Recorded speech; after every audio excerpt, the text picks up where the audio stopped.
Good. All right, here we go. On 3, 2, 1. We are speaking with Ken Freirich and drummer Mark Schulman. Of course, their new song. It talks about the healthcare workers. Healthcare workers rock. Let's get right into that. Ken, you came up with this song, correct? Yeah, I did. It was back, believe it or not, it's hard to believe, almost a year ago in April. And at that time, in the New York, New Jersey area, COVID was at its peak. And healthcare workers were really in the need for PPE and equipment. I started to see people getting COVID. Unfortunately, I had 2 friends whose dads passed away from COVID. One of them that had the opportunities to say goodbye, and sadly the other didn't.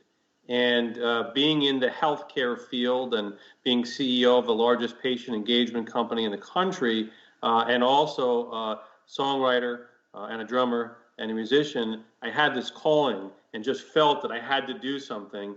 And I wrote Healthcare Workers Rock. I wrote it in about 10 hours, really as a tribute and an anthem to healthcare workers around the world, to give them the recognition that they deserve, and to create an anthem and to give them something to rally around as they work those really long days and really long nights. Yeah, it really has been, we're up here in Quebec and we're under lockdown and we're under curfew. It's not ending. And as much as I respect the healthcare workers and they've been doing a great job, there's also the teachers, at least up here, that need a tip of the hat as well, because all these people are frontline. Sure. And healthcare workers were meant to be frontline. Teachers weren't meant to be frontline anything. They were just meant to teach, So talk to me, how did you get Mark Schulman involved? I mean, he's, of course, done stuff with Foreigner. Lots of money. He paid me millions. So I'll have Mark tell the story in a moment of how we met. Yeah. But ultimately, the way I got Mark involved, because Mark and I became very close friends, was a very quick phone call. And within 5 minutes, Mark was like, absolutely, it'll be my pleasure and privilege to do that. But I think what's important is the context of the story of how Mark and I met, and I'll let him tell that part. All right, Yes. so Mark, take it away. I was part of a cancer benefit in a very wealthy person's backyard in Pacific Palisades. They were doing a cancer benefit for UCLA. And it was a stage setup, right? Kenny Loggins, Pink, the Foo Fighters, and the Who. They raised a lot of money. And this was in somebody's backyard. So the Who comes on, and as part of the deal, we kept on hearing about this guy paid $250,000 to play drums with the Who to donate to cancer. And when I saw Ken play, first of all, he can play, like he can really play drums. I was, this guy's great. And I knew nothing about him. So immediately I had to meet him. And I'm filming him from behind, right? Because I thought, I want to make sure that this guy's going to get some great footage, not only from the front, everybody's getting him, but I'm behind the stage. So we talked, we immediately got along, we became fast friends. We've been fast friends ever since. He was very supportive. I did a benefit for another friend of mine with cancer online, and Ken was instrumental in donating and just being supportive of that. And then when Ken told me about the Healthcare Workers Rock, because I have a lot of friends that are in the healthcare industry, I said, brother, what do you need? And first he just said, well, we want you just to be in the video. Can you and your daughter maybe, sing along with a chorus? And then he sent me the song, and I said, well, who played drums on the song? He goes, well, the drums are programmed. I said, dude, why don't you have me play drums? And he's like, well, would you do that? I said, of course.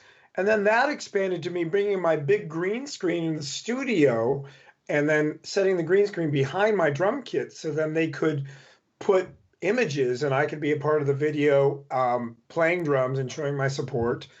And basically I told Ken, I said, whatever you want me to do ever in life, I am there for you, because he's one of the most generous men. Absolutely just true in every single way. Well, let me talk to you about the supporter for me. He's coached me on business a little bit because I have this documentary idea that I want to create, and Ken's offered to help me with that and put together the business model, the business plan. And so we just He's a drummer, for God's sakes. Drummers are the coolest people on the planet. Never mind the fact that he owns, a healthcare monitor business, and one of the greatest philanthropists. There is a community to drummers, and I say this with all seriousness. There really is a community to all drummers, and there's this sort of, it's kind of this wink and this nod of, I know something about you that other people don't know, and so we bonded on that realm, as well as just both having an interest in philanthropy, and he's just a cool guy. We laugh together. We've spent next to no time together except online, because then COVID hit. I met him once. I'm sure we would have spent a lot more time together. I had 19 speaking gigs. I'm a speaker, and I had 19 speaking gigs completely fall out in March and April. I probably would have, spent a half a dozen times with him in real life, just from touring across the country and speaking. And fortunately, Pink didn't tour in 2020, and she still doesn't have any plans yet, but that was our year off. So anyway, that's the short story long. That's the short story long. You've also got your studio, you've got the motivational speaking, and of course you've got the Pink thing, and I'll ask you about that in a second. But Ken, you've also got Random Acts of Kindness, which is a band. What is the band? Is it just sort of to promote the hashtag first responders first, or is it something different? What is the band, and what is its purpose? Yeah, so back in April, I started a record label called Better World Records, and that's because I believe every day in trying to make the world a better place. And if I can combine music and philanthropy, then I really believe that's an amazing way to go, an amazing mission. In thinking about putting this together, because I do Random Acts of Kindness on a very regular basis, daily, weekly, I'd like that name for a band. And because the approach to the record label, this is the first song, but I like the idea of bringing together random acts. It wouldn't necessarily be the same group of guys or gals on every song, right? It would be different random acts that I'd bring for a different song with a different mission, and that's how I ultimately came up with Random Acts of Kindness. And Random Acts of Kindness was the one who actually produced the song. I actually brought in Grammy Award winner Scott Jacoby. He was the producer and mixer on the song. Another fellow Skidmore killed it, by the way.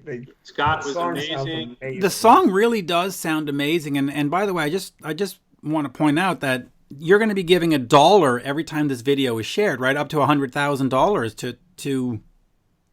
That's correct. The first responders first, right? So that's the philanthropic angle, and that's an amazing charity helping frontline healthcare workers. It's a collaboration between the Harvard School of Public Health, the CAA Foundation, and Thrive Global. So that's where I was able to tie in the charitable and philanthropic component. But the truth is it's a global crusade to get this word out, to be able to help healthcare workers. We have Dr. Joseph Varon at UMMC, one of the top COVID docs in the world, as a spokesperson. And he's told me firsthand on how the music has been therapy and healing for his team to get them through the day. So that's what we're trying to do. So Random Acts of Kindness is the band.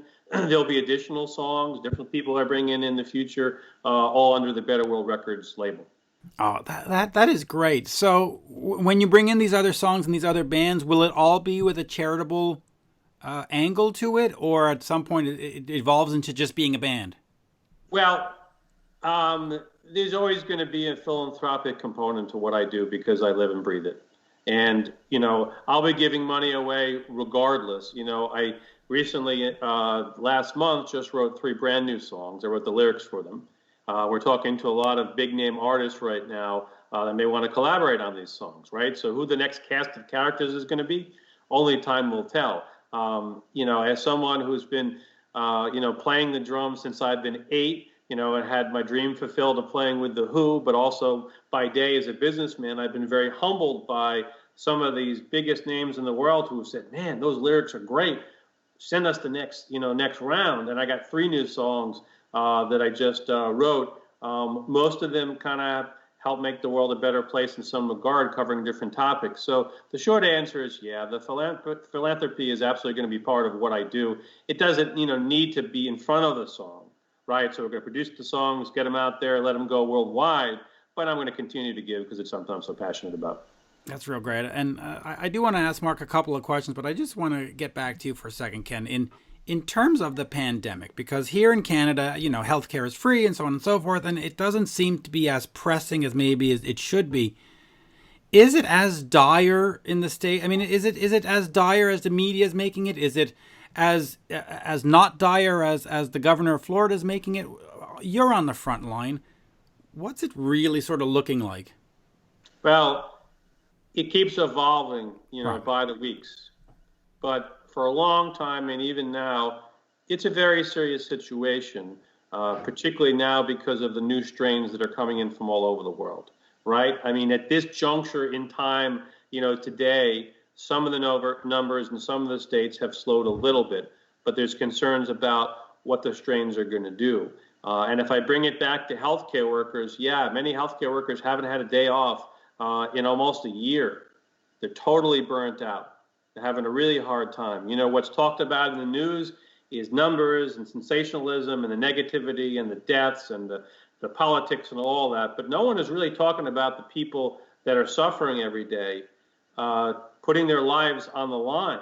Many have passed away. We had one of our clients who passed away from COVID. Others have got it and beaten it, but they're really doing this unselfishly. When they signed up to be healthcare workers, they didn't think they were going to put their lives on the line every single day for an extended period. And they're having a real hard time just getting through those long days and nights. I mean, it's no longer a few months. I mean, it's almost a year. So I would say the mindset of healthcare workers across the country is dire in one respect. I think the optimism is because now the vaccines are out. People are getting vaccinated, right? So I think that helps a great deal. I think that alleviates some of the fear of getting COVID and probably them, dying from COVID. But it doesn't take away from the really long days and nights. It doesn't take away from them having to deal with families who come in with COVID. I was supposed to do a Zoom about a week and a half ago with Dr. Varon. At the last minute, I just apologized. He says, well, I had a family of 6 just admitted. They all have COVID, and they're all in really bad shape, right? So although Dr. Varon has been vaccinated, it's tough, right? And they're burnt out.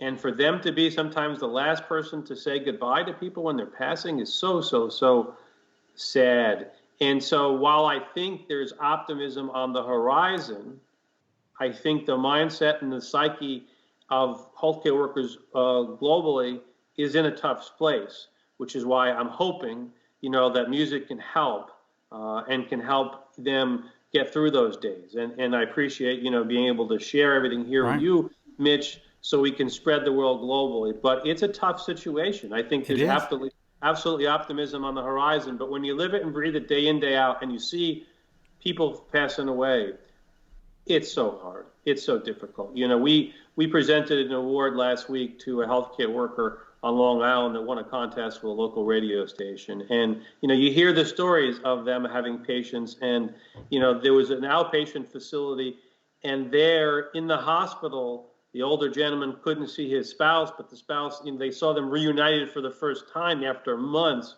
I mean, this is heartbreaking, heart-wrenching stuff. And I think that's where music can heal. So there's absolutely optimism on the horizon, but I think times have been tough. I think the times are tough, and I also think that the recruitment for new medical personnel and new teachers up here in Canada is difficult because a lot of people are just going, I don't want to get this. So what are you going to do? I mean, you have to support these people on every level, from charity to government to healthcare to not healthcare, but mental care, because they're breaking down. Yeah, I mean, the self-care and looking after them, emotionally is absolutely critical. That's some of the work that first responders first does, which is great. They help in that regard. But it's a real issue. It's a real tough issue. It really is. And let's just hope we get past it, because I can't do this for another 2 years. Yeah. If it's okay, I want to ask just Mark a couple of questions about his career. It's somewhat inappropriate, I would think, considering that we're talking about COVID. But Mark, are you okay if I ask you just a couple of questions about your playing with other bands? Sure, of course. Yeah, okay, good. Because listen, I just want to ask you about 2 of these albums that I love that you played on. VH1 Storytellers with Billy. It. Yeah, thank you. VH1 with Storytellers, because Steve Stevens and the gang are just the greatest. And, of course, Lou Gramm with Foreigner and Mr. Moonlight. What was that like coming into that situation with Foreigner sort of being reconstituted and having to put up with, it was the grunge era? Because, White Lie and Rain are two of the greatest Foreigner songs ever recorded. And you play on them. What was that like, working with Mick Jones, the one and only Mick Jones? Mick's amazing. Yes. And he's the real deal. He's real old school. And just the tone that he gets and his approach was magnificent. I mean, I actually auditioned for Foreigner, and they actually started making a record without me because they hired a producer named Keith Forsey, who brought in his own drummer, Tal Bergman. And so a month after I got hired, the first thing that was happening was them making a record without me. And they ended up not using those songs that they did with Keith. I ended up calling Keith, becoming friends with him. He ended up hiring me. That's how I ended up playing with Simple Minds and Billy Idol, was through Keith. But I'll never forget just recording with the Foreigner guys. And then we went up north. We recorded in Woodstock. We recorded down in Miami. And it took almost a year to make the record. And in and around that, we were touring. So I did, hundreds of dates with them touring. Then I ended up leaving the band for a while and coming back in the band, and then leaving the band again, and then coming back in the band. So I've been in and out of Foreigner for 27 years. And working with Lou and Mick is what happened actually when I joined the band. Lou wasn't in the band yet. And one of the reasons why I didn't hear back from them, I was unaware they were renegotiating with Lou. So I auditioned with Mick and the other singer, I don't remember his name, and it was a quick audition. They hired me. It was Johnny something. Johnny. It was Johnny, and Johnny was playing bass during the audition, and then I didn't hear from him. Then next thing I know, they're recording. Then I'm hearing Lou's in the band. It's like, what? So then it became a really big deal, because then Lou was back in the band, and it really was a reformation of the two main characters of the band. Yeah.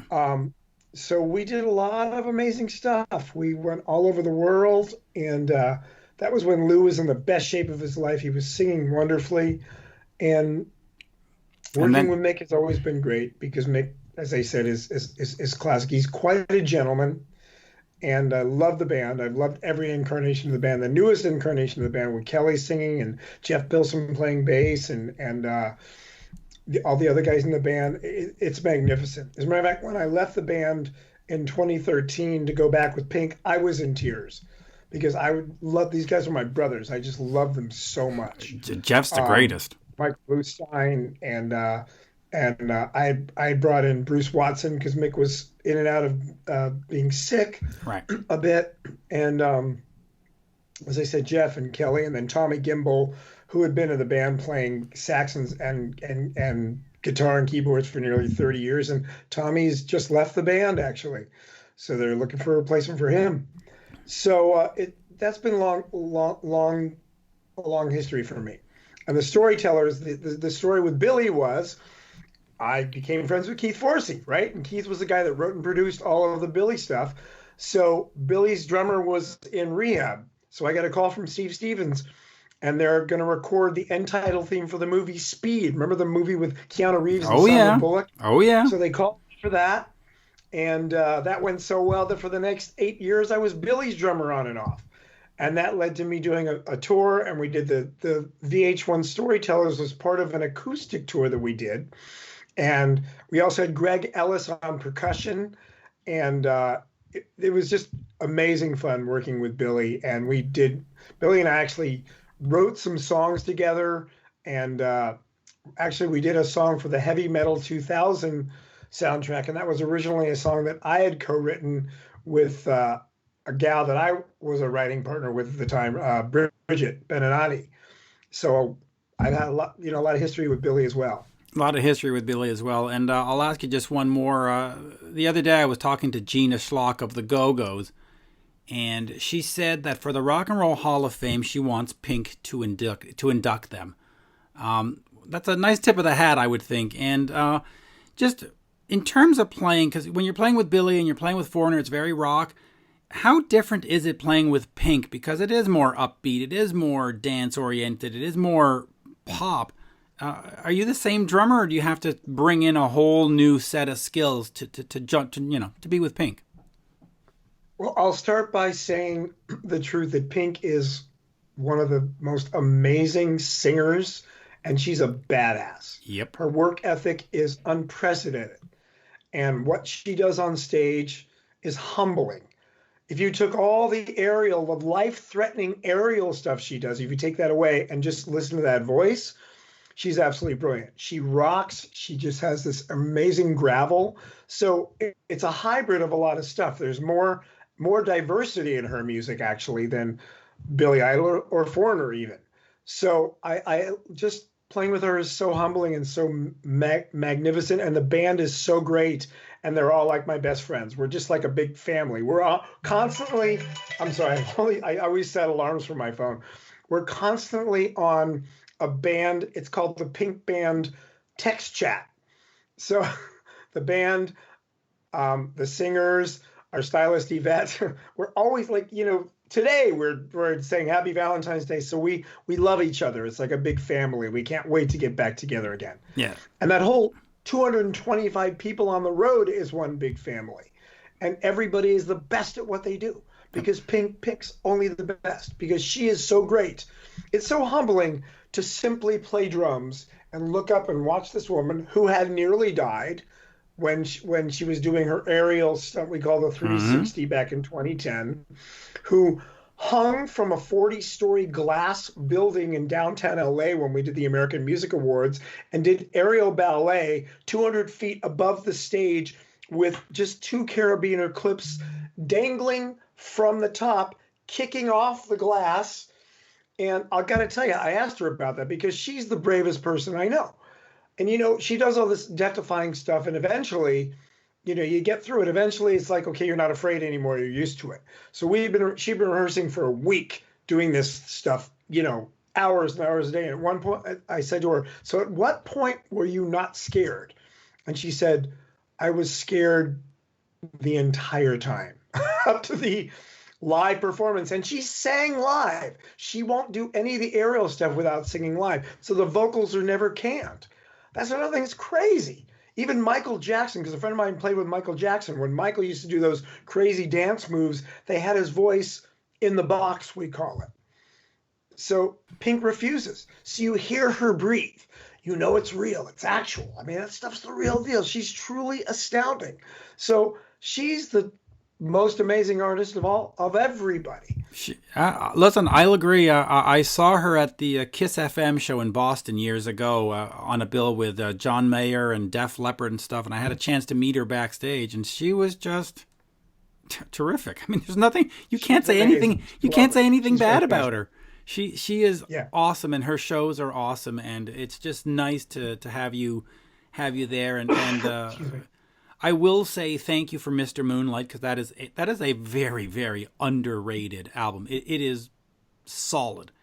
Well, I think you called it right though. That came out like when grunge was at its biggest. It wasn't Foreigner's time at that moment to come out with a new record, but we still toured relentlessly to sold out arenas all over the world. So it was still an amazing time. It would have been. People love, let's face it, Foreigner had 17 top 10 singles all before that. So we didn't even have enough time to play all of the top 10 singles on stage, nonetheless new music. So we did play some new music, but let's face it, the fans want to hear the stuff they know. And Foreigner had more hits, I think, than any other band, more top 10 hits than any other band, if I'm not mistaken. Yeah, first the Beatles, I think they had more than the Beatles. First 5 albums were top 5 on Billboard's Hot 100, which is unbelievable. And listen, if that album had come out in 1986, it probably would have been 5 times platinum. But whole other thing. Yeah, whole other thing. Healthcareworkersrock.org is where you can find out more. And Ken, I'm going to say this from the heart here. Thank you for what you're doing, because I have a lot of friends that are teachers and so on and so forth, and healthcare workers, and I don't want to say they get abused, but I think people just sort of expect them to be there, and that there's no ramifications. They show, but it's more than that. These are real people that are suffering, and they're being pushed to the limits. And we thought they were going to be pushed to the limits for 2 months. Well, it's 12 months, and we don't know when it's going to end. So thank you for doing what you're doing, because every little bit helps. Well, you're welcome. Listen, I appreciate you having us on to talk about Healthcare Workers Rock. We're on Healthcare Workers Rock. You can find us, like you said, on the website, Random Acts of Kindness Band on Instagram, and certainly we're on all the DSPs, and we appreciate any support you provide, and your listeners and viewers, because it's a really important message that needs to get out. And it's been my both pleasure and privilege to produce the song and to put it out there. And by the way, it's a great song. Right now, here's an offer. I'm just putting it out there. First 3 people that donate $5,000 or more, I will send you a personally signed snare drum.